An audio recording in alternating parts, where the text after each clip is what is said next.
Contractors who use feeder MC report 50 to 70% combined labor and material savings compared to single conductors and conduit. Based on NECA recommended labor hours, it requires approximately 20 hours to install 1,000 feet of 2-inch EMT pipe and wire.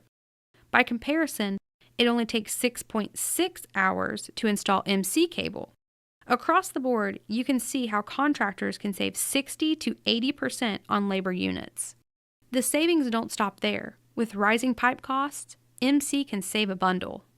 In this material analysis chart, you can see the cost of pipe and wire versus MC cable.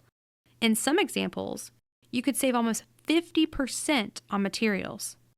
By eliminating the material and labor cost of installing conduit, contractors can see significant savings. In this example, a contractor would have saved $2,272 on labor costs when using service wires 4/0 feeder MC over galvanized 3-inch conduit and wire.